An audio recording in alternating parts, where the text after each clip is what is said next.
Ceci est un livre audio autogénéré par Google. Questions contemporaines. Collection dirigée par Jean-Paul Chagnolot, Bruno Péquignot et Xavier Richet. Chômage, exclusion, globalisation. Jamais les questions contemporaines n'ont été aussi nombreuses et aussi complexes à appréhender. Le pari de la collection Questions contemporaines est d'offrir un espace de réflexion et de débat à tous ceux, chercheurs, militants ou praticiens, qui osent penser autrement, exprimer des idées neuves et ouvrir de nouvelles pistes à la réflexion collective. Dernière parution. Quentin Meu, La République des valeurs 2022. Yahya El-Yayaoui, Les communs numériques, propriété, économie de partage et gouvernance polycentrique 2022. Jacques Langlois, Pour un changement anticapitaliste de société 2022. Sébastien Roffa, Faire du rêve une réalité, L'histoire de Disneyland Paris, nouvelle édition 2022. Frédéric Debaumy, Le monde de Macron, La gauche défaillante et moi perplexe 2022. Jacques Arnoux, La guerre de l'espace aura-t-elle lieu 2022. Chrysostome Cijika Kayombo, Analyse systémique et axiologique appliquée à la pratique de philosophie de l'éducation 2022. Olivier Caremelle, Argent, transfert, droit TV, Le foot à l'agonie 2022. Daniel Favari, Le référendum d'initiative citoyenne. Mode d'emploi. Pour une démocratie participative 2022. Arnaud Maigre, L'innovation vertueuse. L'économie par les valeurs 2022. Alexandre Baumann, Économie du militantisme, le paradoxe du cancer militant 2022. Sandy Larose et Ginette Francilus Sanon, Femmes, identité et chrétienté au temps moderne 2022. Lydia Kamnoff et Hortense de Vilaine dire L'Empire centre et périphérie 2022. Vladimir Cretulescu, Ethnicité roumaine, nationalité roumaine, La construction discursive d'une identité nationale, 1770 à 1878, 2021. Fatih Benmerad, Les médiations à l'ère des médiums digitaux, 2021. Dédicace. À ma femme avec ton mon amour. À mes enfants, Anne-Catherine, Séverine, Rémi, Geoffrey, Benjamin. À mes petits-enfants, Constance, Paul, Émile. Que cet ouvrage participe à la construction d'un monde de plus en plus humain, dans lequel ils pourront s'épanouir. Exergue.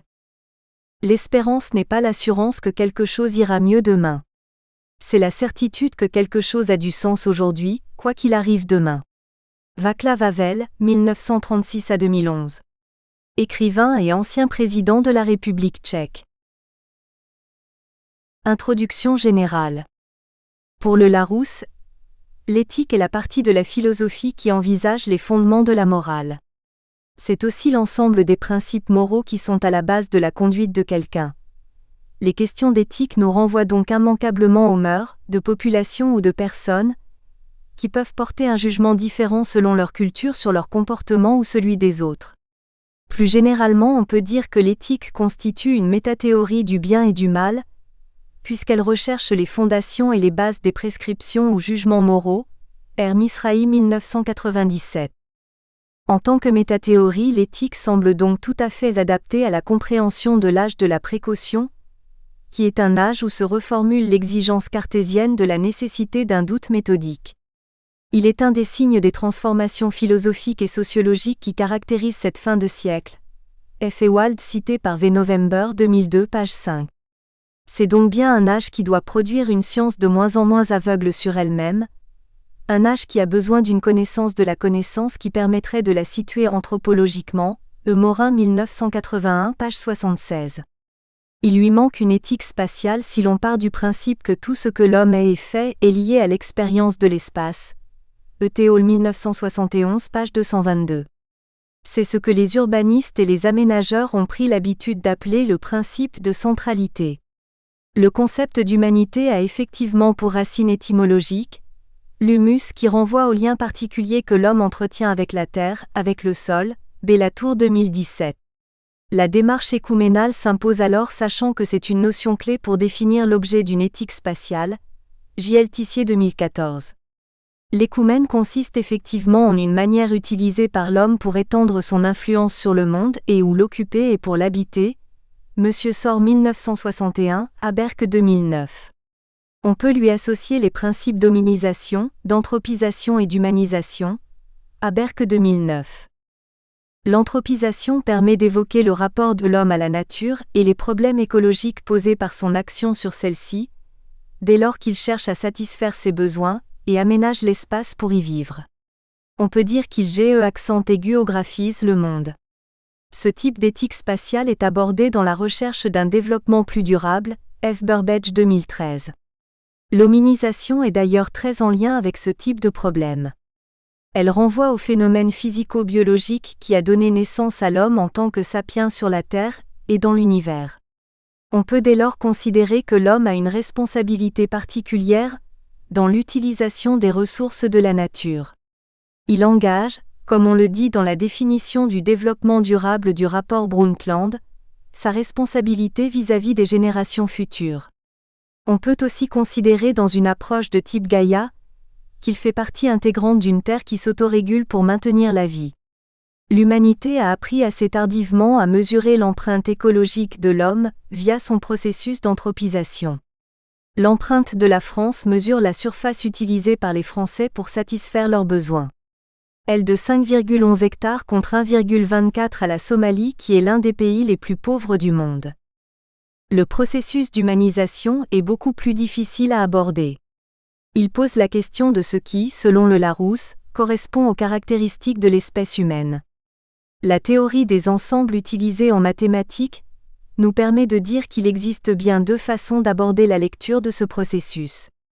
Dans une définition en extension, nous pouvons chercher à énumérer toutes les caractéristiques de l'espèce humaine en la distinguant par exemple des animaux. Dans une définition en compréhension, on va chercher à définir ce qu'est l'humanité, ce qui unit les hommes dans leur destin. Les deux exercices sont bien sûr complémentaires dans l'approche éthique du vivable que nous proposons. L'une des caractéristiques qui distinguent les humains est qu'ils cherchent à éviter l'utilisation systématique de la violence dans le partage des richesses. Les questions relatives à la répartition des pouvoirs et à l'organisation des échanges touchent au fondement de nos sociétés. Toute société suppose l'existence d'un cadre institutionnel et d'un pouvoir régulateur capable d'arbitrer les conflits qui se manifestent à tout moment, dès lors qu'il s'agit de l'appropriation et de l'allocation de ressources rares. C'est Furtado 1987, page 878. Même si un humain n'agit pas toujours comme un prédateur, la loi du plus fort n'a pas pour autant été éliminée. Il n'est plus possible par exemple de croire en la convergence entre liberté et égalité via la régulation par le marché, alors que l'idéologie libérale en a fait presque une règle d'or, L. Dumont 1976. On peut d'ailleurs se demander si le développement durable n'est pas simplement l'expression d'un blocage conceptuel, puisque le social a toujours été l'ambulance après la bataille dans les pays développés. C'est Comelio 1994. Le caractère équitable du développement se mesure par l'indicateur de développement humain, qui reprend le PIB par tête, le degré d'analphabétisme et l'espérance de vie à la naissance. Il est de 0,888 pour la France et de 0,364 pour la Somalie. Une autre caractéristique de l'être humain est qu'il est doté d'une capacité d'exister différente de celle de tous les autres êtres vivants. Le rapport que l'homme entretient avec la nature et avec ses congénères doit lui permettre de construire son identité comme affirmation existentielle de ce qu'il est, en tant qu'individu sujet, et de ce qu'il n'est pas et qui constitue le tout, Périqueur 2000. Nous retrouvons là le caractère vivable qui nous intéresse dans cet ouvrage. Ce principe est lui-même fortement lié au principe d'hominisation. La position que prend l'homme vis-à-vis de sa mort est effectivement déterminante de sa façon de concevoir son affirmation existentielle. Dans une vision agnostique de la vie et du principe d'hominisation, on peut concevoir que celle-ci découle de l'acceptation du fait que nous naissons et que nous mourrons, J. d'Ormesson 2018. Dans une vision sartrienne de ce principe, toute affirmation existentielle doit être basée sur l'idée que nous sommes condamnés au néant, et qu'il faut par conséquent accepter sans angoisse notre situation de mortel, J. P. Sartre 1943. Dans une vision chrétienne, la mort n'est pas une fin puisqu'il y a l'espérance de la résurrection. Dans une vision transhumaniste enfin, l'homme est capable grâce à toutes sortes de génies climatiques, informatiques, génétiques etc., de se réparer lui-même ainsi que la Terre. N. Borgström 2005. Dans cet ouvrage nous défendons l'hypothèse que nous avons atteint un stade particulier du processus d'humanisation. Nous progressons inéluctablement aujourd'hui vers une bifurcation, la dernière de toutes celles que l'humanité aura connues. J.P. Dupuis et P. Dumonchel cité par T. de Montbrial 1985, page 85. L'augmentation de la population mondiale a de quoi donner le vertige. Elle a augmenté autant, durant les 25 dernières années du XXe siècle, soit 1 milliard d'habitants, que depuis le début de l'histoire de l'humanité, J.N. Virabin 2003. De fait, il y a sur Terre de moins en moins d'espaces pionniers, puisque la Terre est totalement habitée ou soumise à l'influence de l'homme. La Terre s'agrandit même pour trouver de nouvelles ressources, de nouveaux espaces. On parle aujourd'hui de grandes terres, pour évoquer l'espace qui au-delà de la Terre jusqu'à 1 million de kilomètres qui pourrait être habité dans la mesure où il reste dans l'attractivité terrestre, J. Arnoux 2007. Beaucoup plus loin, on parle de terraformer d'autres planètes pour les rendre habitables. Malgré tout, le sentiment de finitude de l'espace Terre augmente, de sorte que le terme espace est devenu dans le langage courant l'espace se situant au-delà de la Terre, autrement dit l'univers. Par ailleurs, on peut dire que nous vivons bien une crise de la planétarisation, une crise de l'humanité qui n'arrive pas à se constituer en humanité, et du coup, la crise d'un monde qui est encore incapable de devenir monde, la crise de l'homme encore impuissant à s'accomplir homme. E. Morin, 1981, page 345. Cette crise nous pousse à chercher à développer une écologie intégrale, alliant les 3 piliers du développement durable. La crise de la planétarisation est bien sûr une crise écologique de grande envergure. La généralisation du mode de vie des pays développés à l'ensemble des humains exigerait un minimum de 3 planètes pour faire face aux besoins de l'humanité, J. Véron 2013. On peut donc dire que, d'une certaine façon, le monde vit à crédit en matière écologique et que la croissance de l'empreinte écologique risque de diminuer rapidement le capital naturel et surtout d'empêcher son renouvellement. D'où l'idée qu'il faut effectivement par précaution se poser la question de la recherche d'une durabilité beaucoup plus forte en matière écologique. La crise est bien sûr une crise de la répartition des richesses produites au niveau de la planète. Un grand nombre de pays n'ont pas accès aux ressources qui permettent de couvrir leurs besoins fondamentaux. Le PNUD a même proposé un programme de développement qui aboutirait à investir dans la production de biens publics mondiaux de première nécessité comme l'eau, l'alimentation, la santé, l'éducation, ICO Léal 2002. On retrouve donc la dimension équitable du développement durable. L'accélération des flux migratoires à l'échelle mondiale amène à réfléchir à la façon dont se structurent nos économies pour rendre notre mode de développement plus équitable, S. Calins et P. Duès 2016. Le nombre de personnes nouvellement déplacées a effectivement triplé depuis 2010, ONU 2014. On peut parler à ce propos de tectonique migratoire, c'est Lacour et Véanjon 2013. Des nœuds migratoires apparaissent dans certains pays, ou à proximité des lieux de passage. Cela pose d'ailleurs la question d'un droit international à la mobilité tenant compte des conditions économiques et politiques de chaque pays, H. Thiollet 2009. L'accomplissement de l'homme passe surtout par la recherche du vivable.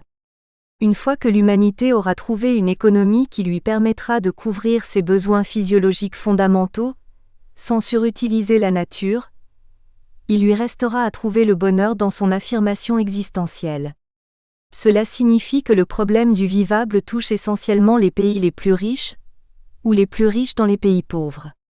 Le paradoxe d'Easterlin concrétise cette hypothèse en indiquant que le rendement d'une unité de revenus supplémentaire devient décroissant une fois que l'on a dépassé un certain seuil. Autrement dit, l'argent ne fait plus le bonheur dès que l'on a atteint un certain seuil de production de richesse. Ce seuil a été fixé dans différentes études entre 10 000 et 20 000 $ par an, F. Fleurbaet 2009. L'élévation du niveau de conscience en matière écologique est au fondement même de la logique de développement durable, S. Brunel 2012. L'action de la société civile puis l'action politique ont joué un rôle essentiel dans cette prise de conscience. On connaît aussi le rôle joué par le rapport du Club de Rome, Halte à la croissance, 1973. Tout cela a permis notamment de penser une éthique du développement durable fondée sur la responsabilité intergénérationnelle, F. Burbidge 2013. Quant au problème d'équité, il a été posé depuis longtemps par une économie politique critique de la vision libérale. Cela veut dire que le vivable est bien le parent pauvre du développement durable. Le Club de Rome a d'ailleurs publié presque au même moment un rapport sur le vivable qui n'a pas du tout eu le même succès que celui sur la surexploitation de la nature, Ogariani 1981. Cela n'a rien de surprenant puisque cela pose des questions sur la régulation de nos existences qui touchent directement à la morale et aux mœurs. Cet ouvrage se donne comme premier objectif d'élever le niveau de conscience en la matière, tout en restant dans la perspective d'une écologie intégrale. Pour élever notre niveau de conscience, il nous manque un référentiel permettant de définir les ordres d'action en matière d'aménagement du territoire et de manière d'habiter mais aussi en matière économique, F. Mancebo 2007. Nous utiliserons comme référentiel la notion de contrat géographique. Le contrat géographique fonctionne comme une grille invisible qui guide nos usages des lieux, nos rapports à leurs habitants, les idées que nous nous faisons de nos destins. J.P. Ferrier 1998 page 17. Puisqu'il fonctionne comme une grille invisible, il existe dans tout contrat un déficit de géographicité et un déficit éthique. Cela veut dire que les individus n'ont pas toujours conscience des effets de leurs décisions sur leur manière de vivre. Dans cet ouvrage, il nous faut donc partir de l'idée que la prise de conscience de la carence des modèles est le préliminaire à tout progrès politique et social, de l'idée de développement, E. Morin 1994 page 485. C'est ce que nous ferons dans la première partie intitulée « La phase de prise de conscience de la carence de notre développement en matière de vivable ». En tant que chercheurs, en économie et en aménagement du territoire et urbanisme, nous avons une situation privilégiée pour participer à cette prise de conscience en réduisant ce déficit. Nous nous intéresserons plus particulièrement au mode de vie des pays développés et à celui de la France. Cela veut dire que l'échelle spatiale choisie sera celle du pays ou de la nation. Il est toutefois possible d'étudier des contrats à des échelles plus petites pour d'autres sociétés. Le familistère de Gaudin à Guise constitue une illustration parfaite de ce que peut être un contrat géographique, qui plus est d'un contrat qui voulait se différencier par rapport au contrat ambiant à l'époque industrielle. Celui-ci s'inspire du phalanstère de Fourier qui propose de limiter l'espace à quelques centaines d'hectares et à environ 1500 personnes, M. Roncaiolo et Tepaco, 1992. Le contrat géographique concerne aussi les populations nomades qui, bien que très mobiles, se donnent des repères spatiaux et ont bien une grille de lecture invisible de cet espace, F. Piguet 1998. Nous présenterons dans premier temps les différents éléments qui permettent de situer anthropologiquement n'importe quel contrat, en partant des processus d'anthropisation et d'humanisation. Précisons tout de suite qu'en matière d'hominisation nous évacuerons l'approche nihiliste et transhumaniste, pour considérer que l'homme a un destin particulier sur Terre, ne serait-ce que parce qu'il cherche le bonheur. Cela nous semble absolument nécessaire pour éviter toute forme de relativisme en la matière. Chaque contrat peut être caractérisé par un principe de géographisation, qui correspond à la façon dont l'homme utilise la nature et aménage l'espace pour satisfaire ses besoins. J.P. Ferrier 1998. Il peut aussi être caractérisé par un principe d'universion, selon lequel les individus sont toujours à la recherche du tout, autrement dit de ce qui est commun à l'humanité, Aberck 2009. Nous présenterons dans un second temps le contrat géographique moderne. L'époque moderne commence historiquement avec les idées du siècle des Lumières, et se poursuit après la Révolution industrielle et la Révolution française. Elle se poursuit jusqu'à aujourd'hui, mais en prenant des formes particulières. Nous comprendrons la nature de cette époque en présentant les effets de notre contrat actuel en matière de vivable. L'analyse de la façon dont nous géographisons le monde et cherchons à devenir plus humains nous permettra de réduire le déficit de géographicité et le déficit éthique de notre contrat actuel. On parlera à ce propos d'une certaine indétermination géographique. Nous proposons dans ce troisième chapitre de comprendre l'origine de cette indétermination et de présenter les effets du contrat postmoderne sur le caractère vivable du développement. Le choix du terme postmoderne doit être associé à la position critique que nous prendrons vis-à-vis d'un modernisme poussé beaucoup trop loin, et surtout au mépris des désillusions qu'il entraîne. De nombreux auteurs que nous avons mobilisés évoquent effectivement un désenchantement par rapport aux promesses liées au modernisme, H. Arendt 1961, R. Aron 1969, J.F. Lyotard 1979, G. Anders 2002 et 2011, M. Freytag 2002, M. Gaucher 2005. Si toutefois certains effets présentés paraissent exagérés ou notre position trop normative ou trop moralisante, nous attirons l'attention du lecteur sur le fait qu'il y a des phénomènes qu'il est impossible d'aborder sans les intensifier ni les grossir. Des phénomènes qui, échappant à l'œil nu, nous placent dans l'alternative suivante, ou l'exagération, ou le renoncement à la connaissance. G. Anders 2002, page 19. L'ouvrage se donne comme deuxième objectif de mener une phase de réflexion éthique sur ce qui pourrait rendre notre contrat géographique plus vivable. Il s'agit de changer de contrat en revoyant la grille de lecture qui guide nos façons de vivre. C'est ce que nous ferons dans la deuxième partie.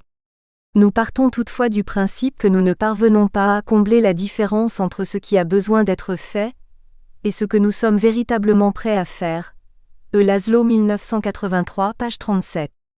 La réflexion éthique devra donc s'orienter vers une maïeutique qui permettra de comprendre pourquoi nous refusons de faire ce qu'il faut. L'exercice de maïeutique sera d'abord individuel. Nous proposons de réfléchir à une éthique de la vie courante, parce que c'est là que se rencontrent les problèmes éthiques qui peuvent être associés à la régulation de nos existences. R. Misrahi 1997. Cela nous permettra d'ailleurs d'envisager une autre éthique économique, puisque le contrat géographique moderne est fondé sur une éthique particulière. Globalement, l'objectif visé sera de nous rendre plus humains, plus heureux. Il sera ensuite collectif. Il s'agira en fait d'approfondir la démocratie. Cela se fera dans deux directions. Nous proposons d'améliorer la démocratie représentative, en utilisant une démarche prospectiviste. Nous pourrions renoncer en étant fatalistes à faire face au désenchantement du monde, M. Gaucher 2005. Nous proposons au contraire d'accepter l'expérience de l'indétermination géographique et démocratique, en nous basant sur l'anthropologie prospective. Dans cette approche, l'avenir est au contraire en creux, de sorte que tout reste encore possible. Il suffit d'augmenter notre lucidité sur notre avenir. G. Berger 1959. Nous proposerons donc différents avenirs du contrat géographique actuel. Cela devrait permettre de proposer une économie et un aménagement du territoire associés à une géographie plus optimale, au sens du vivable. Péduez 2009. La démarche sera d'ailleurs beaucoup plus ambitieuse en termes de participation de la population que celle proposée dans le cadre du grand débat national, pour répondre aux revendications des Gilets jaunes.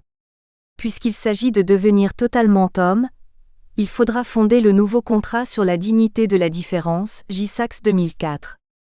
Il faudra sans doute aussi s'interroger sur la nouvelle philosophie de l'histoire et les savoirs à transmettre pour y parvenir.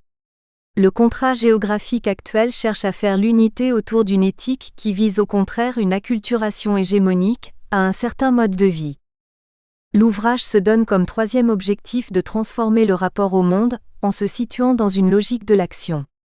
Cela paraît de toute façon nécessaire, si l'on veut éviter toute forme de rhétorique et le rejet par la population d'une éthique qui ne pourrait pas se traduire par des changements concrets dans leur vie de tous les jours. C'est ce que nous ferons dans une troisième partie qui envisagera la phase d'action qui permettra de changer de contrat géographique, dans la perspective d'un développement plus vivable. Les changements vont d'abord concerner la politique d'aménagement du territoire. Il s'agira d'appliquer le principe de précaution pour parvenir à un aménagement plus durable. C'est la Cour, A. Delamarre, M. Toin 2008. La politique d'aménagement doit s'intéresser de plus en plus à l'urbain, parce qu'on peut en effet considérer que la vulnérabilité constitue un élément intrinsèque de la systémogenèse de l'urbain. M. Lusseau dans El Cailly et M. Vanier 2010, page 50. Les risques sanitaires y sont très nombreux.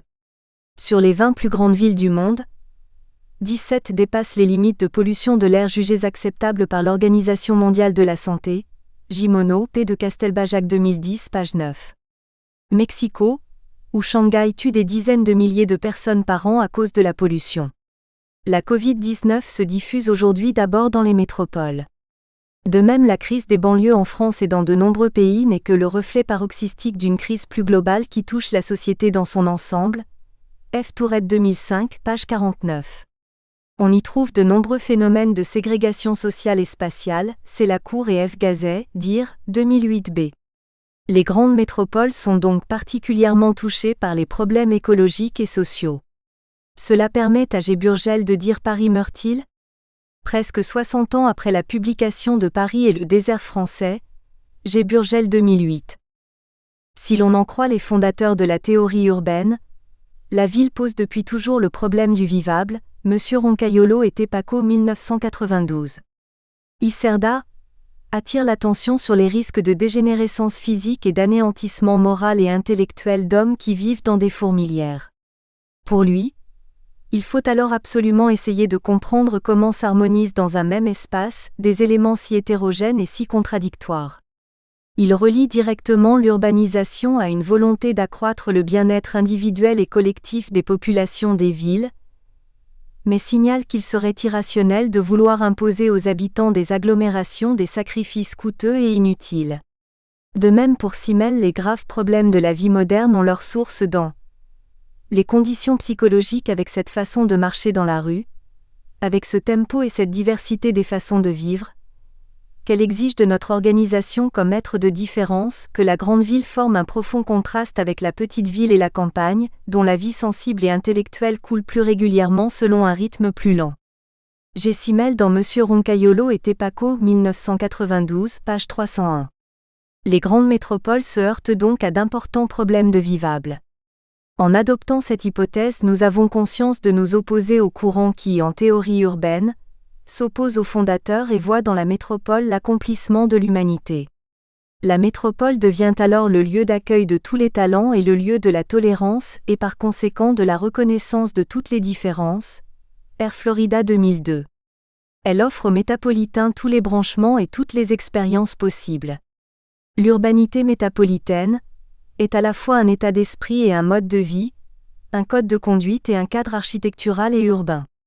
Cette urbanité qui rend possible l'anonymat est pourtant le fondement d'une sociabilité élargie et renouvelée, éventuellement discontinue ou épisodique. FHR 1995, page 150.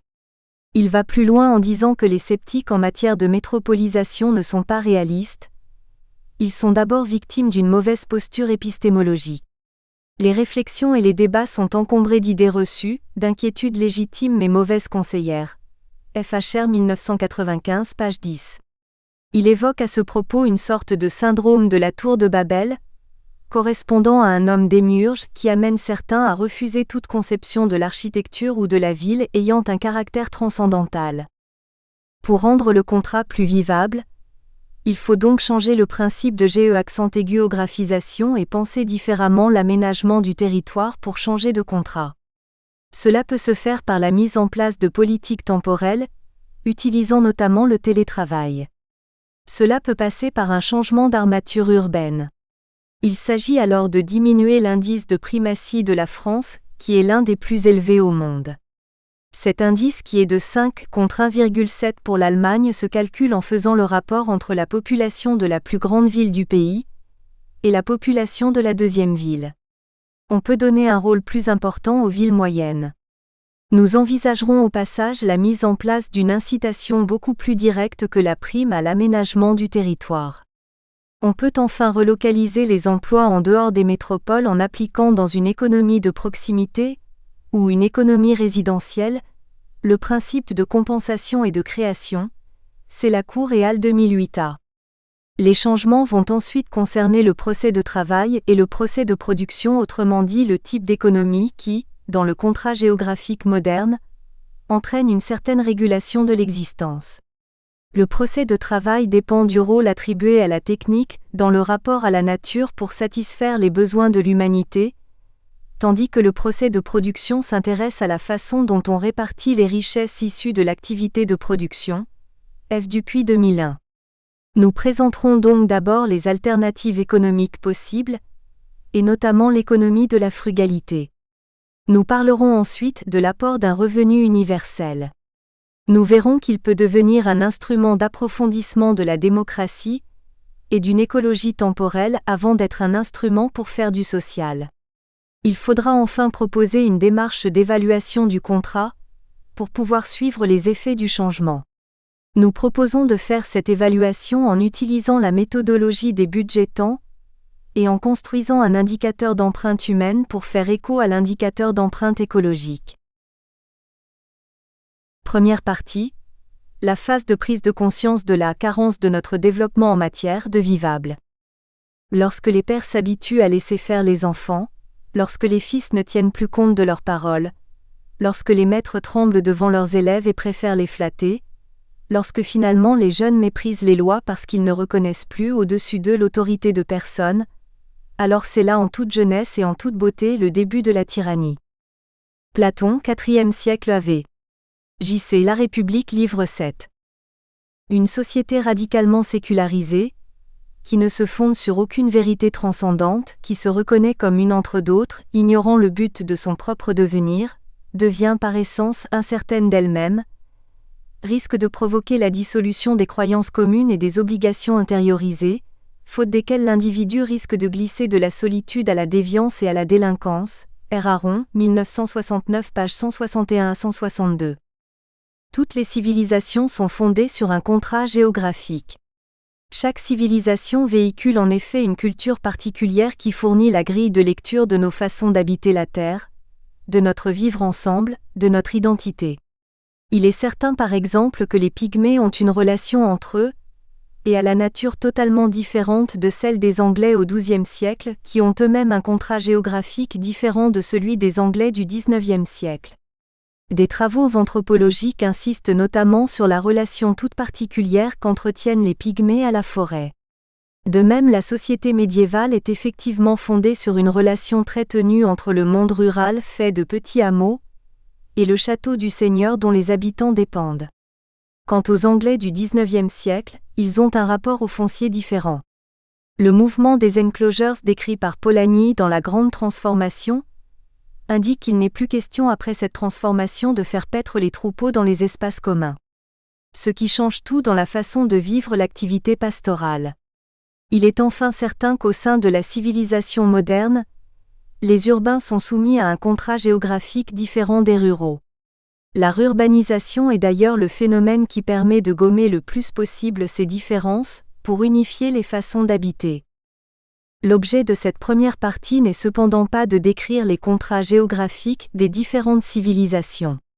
Les éléments des contrats que nous avons présentés ne sont que des exemples par ailleurs très partiels de quelques civilisations trop nombreuses pour pouvoir réaliser un travail de cette ampleur dans un seul ouvrage. Nous souhaitons d'abord que le lecteur puisse prendre conscience de la nature du contrat géographique qui influence nos façons d'habiter d'aujourd'hui. Cela pourra être utile aux habitants des pays développés, mais aussi à ceux qui pourraient être tentés de faire un copier-coller pour remplacer leur propre contrat. Pour ce faire, nous commencerons par montrer dans un premier chapitre qu'il existe bien dans tout contrat des principes de base qui permettront de décrire n'importe quel contrat en les situant anthropologiquement. Nous présenterons ensuite le contrat actuel dans le chapitre 2. Nous terminerons en montrant que l'oubli de ce contrat a produit des illusions vis-à-vis du contrat moderne, qui ont entraîné des problèmes en matière de vivable. Chapitre 1.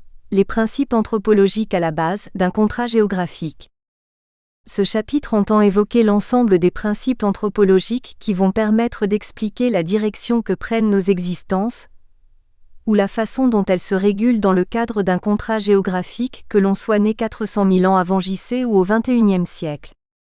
Un contrat géographique s'intéresse au déroulement concret de nos existences dans les lieux de vie, à la façon dont on les habite et dont on les aménage pour être plus ou moins mobiles, à la façon dont on produit les ressources pour satisfaire nos besoins. On peut parler d'un principe de géographisation du monde, J.P. Ferrier 1998.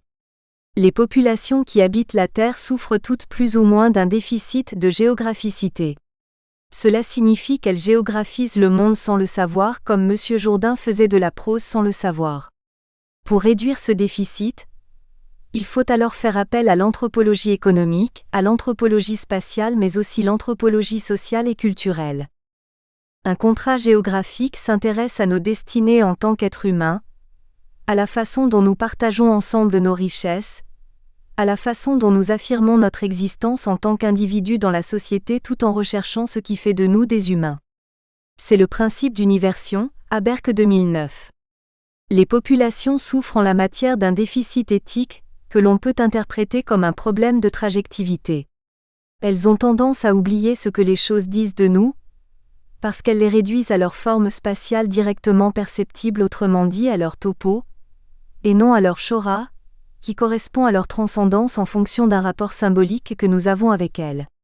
Pour réduire ce déficit, nous ferons appel à la philosophie, à l'anthropologie spatiale et culturelle. 1. Le principe de géographisation. Pour comprendre comment les hommes géographisent le monde, nous allons comparer différentes populations. Nous évoquerons bien sûr systématiquement le cas de la France par rapport à d'autres pays.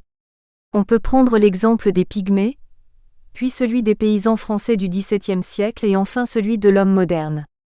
On peut aussi faire référence à des pays qui géographisent le monde de façon différente, compte tenu des contraintes spatiales qui s'imposent à eux. Elles ont pourtant toutes une façon d'utiliser la nature pour l'habiter, s'y déplacer. Elles aménagent donc l'espace. Elles ont aussi une façon d'utiliser la nature et la technique pour produire les ressources dont elles ont besoin. Elles ont donc un procès de travail, F. Dupuis 2001. Cela donne des paysages complètement différents selon les époques en France et selon les pays. La géographisation d'une île n'est par exemple pas du tout la même que celle d'un pays appartenant à un continent. Les populations font par ailleurs toute référence à une topochronie, qui correspond à un certain partage du temps et de l'espace qui donne sens à leur vie, J.P. Ferrier 1998. L'univers des Pygmées est limité à la forêt à laquelle sa taille s'est d'ailleurs adaptée. Ils font partie de ces populations de chasseurs-cueilleurs qui utilisent les ressources de la nature et vivent en harmonie avec elles, Attestar 2012. Ils en connaissent parfaitement les ressources et se contentent de les exploiter sans chercher à utiliser beaucoup trop la technique, ni à prélever plus que ce dont ils ont besoin. Leur topochronie est telle que le temps passé à la satisfaction de leurs besoins fondamentaux n'excède pas 2 heures. Ils peuvent donc consacrer le reste de leur temps, non à la procrastination comme certains le pensent, mais à des activités qui ont du sens. D'une certaine façon, ils appartiennent donc à un âge de l'abondance de temps et d'espace, M. Salin 1976. Leur déficit de géographicité est faible en raison de leur forte proximité avec la nature et de la conscience presque instinctive du principe d'anthropisation lié à leur existence. Leur conscience est telle qu'ils ont perçu rapidement les effets de la déforestation associée au modernisme. Celui-ci les contraint notamment à s'acculturer difficilement à un mode de géographisation qui bouleverse complètement leur rapport à la nature, S. Bahuchet, 1991. Au passage, c'est un véritable patrimoine organisationnel qui est détruit en même temps et qui risque de manquer un jour à l'humanité. I. et M. Mignot-Lefebvre 1995. L'univers du paysan français du XVIIe siècle est le hameau voire le village. Les villages ne sont pas encore structurés avec un centre et des voiries. Quant aux habitations, elles mêlent les lieux de vie des paysans aux lieux permettant d'accueillir les animaux et d'exercer l'activité. Pégoubet 1982. Il existe encore de nombreux communs où les paysans peuvent faire paître leurs troupeaux, ou encore prélever certaines ressources naturelles. Le procès de travail est celui d'une agriculture qui est en partie destinée à l'autoconsommation, et d'une agriculture tournée vers l'approvisionnement des citadins et ou du clergé et de la noblesse. L'utilisation d'un capital artificiel correspondant à une production de plus en plus réfléchie, est d'ailleurs très limitée, Attestar 2012. L'action de l'homme s'est cependant étendue sur la nature puisqu'une grande partie des terres a été défrichée pendant tout le Moyen-Âge, Beours 2012. Par contre, la mesure de la production se fait encore totalement par rapport à la nature. En Cornouailles, On mesurait la production de froment en une mesure d'un champ de maison correspondant à une surface standard. Dans l'Anjou sévissait par contre une boisselée comme quantité de terre où l'on sème un boisseau.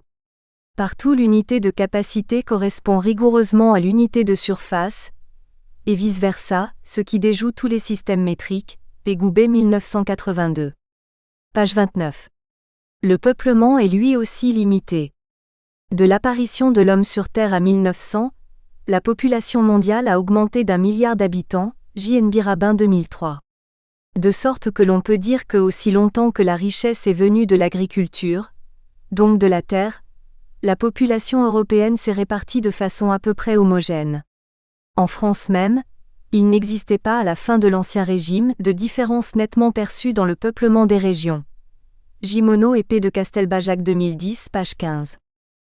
Le paysage obtenu est bien celui de grandes plaines formées de bocages et de hameaux et de bourgs, J.R. Pitt 1986,1989. La population n'éprouve donc pas le besoin d'avoir une grande mobilité, ni même de structurer beaucoup plus le réseau d'approvisionnement en eau ou en énergie. Elle se contente d'utiliser les moyens de transport et l'énergie hydraulique que lui offre la nature. L'effort d'aménagement va d'ailleurs seulement commencer à partir du XVIIe siècle, notamment avec Vauban, à Desportes, M. Picon 1997. Les réseaux existants sont encore ceux qui ont été mis en place par les Romains, et dont on trouve encore aujourd'hui les vestiges.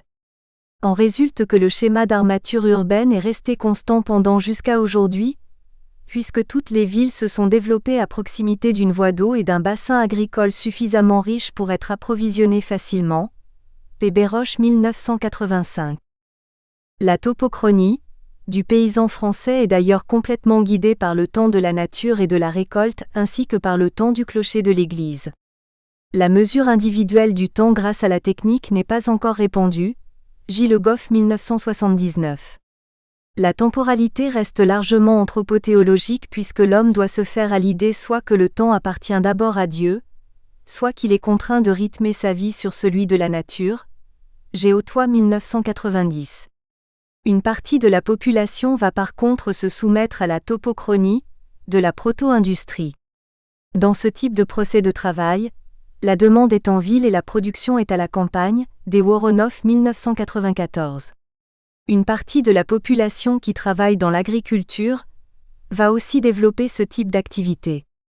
C'est le cas par exemple pour les mulquiniers dans la région de Cambrai, qui feront des travaux à façon dans le textile à domicile jusqu'à la révolution industrielle. L'homme moderne est en fait l'homme contemporain au sens historique du terme. Son univers est celui de la grande ville, de l'usine, des moyens de transport et d'importants réseaux qui se développent. Le procès de travail change totalement. La production devient de plus en plus réfléchie, et on utilise de plus en plus de capital artificiel pour exploiter la nature. Il utilise de plus en plus d'énergie. La force motrice de l'eau qui expliquait la localisation de la proto-industrie va progressivement disparaître. Des Woronoff 1994. La force animale et la force humaine vont être progressivement remplacées dans l'agriculture par la force mécanique. Dans l'industrie, on va avoir recours à la vapeur puis à l'électricité. C'est le phénomène bien connu des révolutions industrielles qui vont permettre une forte augmentation de la productivité du travail, en particulier pendant les 30 Glorieuses, J.J. Carré, P. Dubois, E. Malinvaud 1973. Une grande partie de cette productivité exceptionnelle est liée aux mouvements migratoires interrégionaux et des campagnes vers les villes. Jusqu'en 1914, on maintient dans la France rurale une certaine proto-industrie. Après, les migrations s'accélèrent en particulier de 1945 à 1973. La population urbaine dépasse la population rurale en 1936, P. Edalo 1985. De nombreuses villes industrielles vont se développer avec l'industrie textile ou charbonnière, ou encore avec la sidérurgie. Certaines d'entre elles n'étaient encore que des villages avant leur développement. On a pu parler à leur propos de villes champignons, P. Béroche 1985. La population urbaine atteint aujourd'hui 65% de la population mondiale et 80% de la population dans certains pays développés comme la France, ONU 2014. Pourtant au début des années 70 aucune ville ne dépassait les 15 millions d'habitants, Péberoche 1977. Certaines dépassent ou s'approchent aujourd'hui des 30 millions d'habitants comme Tokyo au Japon avec 37 millions d'habitants, ou Shanghai en Chine avec ses 27 millions d'habitants. On notera en troisième position Sao Paulo au Brésil avec ses 22 millions d'habitants, mais 50 millions pour l'agglomération. De son côté, la plus grande agglomération française n'atteint, si l'on peut dire, que 12 millions d'habitants, soit près de 30% de la population française. On assiste bien à un phénomène d'urbanisation très important qui accompagne l'industrialisation, puis la tertiarisation de l'économie. De son côté, l'agriculture elle-même devient de plus en plus industrielle, et la taille des exploitations ne fait qu'augmenter alors que la population active travaillant dans l'agriculture diminue. Avec la mondialisation et la financiarisation des économies et la montée des nouvelles technologies, on assiste à une forte désindustrialisation et à des délocalisations, L. Fontanier, J.H. Lorenzi 2005. Cela va donner une économie post-industrielle qui cherche encore ses marques. On passe d'un procès d'usinage qui est au centre du procès de travail de l'industrie, à un procès d'usage qui est au centre de la nouvelle économie de sorte que les personnes les plus riches deviennent les manipulateurs de symboles et plus ceux qui produisent. R. Reich 1993. Cette nouvelle économie peut être celle de l'âge de l'accès, J. Rifkin 2000. On peut l'associer à un capitalisme cognitif, C. Azaïs et Al 2001. On peut l'appeler économie quaternaire, avec une forte composante de services associés aux nouvelles technologies et aux personnes, RSU 1994. On peut l'appeler économie mauve avec un rôle important accordé à la culture, PDUS 2019. On peut enfin parler de la troisième révolution industrielle pour faire référence aux nouvelles technologies de la communication et de l'information, et au besoin d'avoir un procès de travail plus écologique, donc ne débouchant pas sur une surutilisation de la nature, J. Rifkin 2012. Une chose est sûre dans cette économie-là, la métropole jouera un rôle important en tant que machine à accélérer les flux de toutes sortes, flux de connaissances, flux d'informations, flux de marchandises, flux de talents, etc. Des Béard d'Ancailly et Vanier, 2010. Conjugué à la mondialisation, cela donne une géographie économique formée d'archipels, Pevels, 1996. Toute l'économie est maintenant organisée autour de quelques grandes métropoles qui se font concurrence tandis que le rural est de plus en plus sous influence urbaine. C'est bien ainsi que la mission prospective 2040 de la DATAR voit l'évolution de la géographie économique de la France. Tous les territoires cherchent à intégrer un système métropolitain. Figure 1.1. D'après les systèmes métropolitains intégrés, la DATAR Territoire 2040 https://franceculture.fr. Nous espérons que vous avez apprécié cet aperçu. Pour continuer à écouter ce livre audio sur Google Play Livres, utilisez le lien dans la description de la vidéo.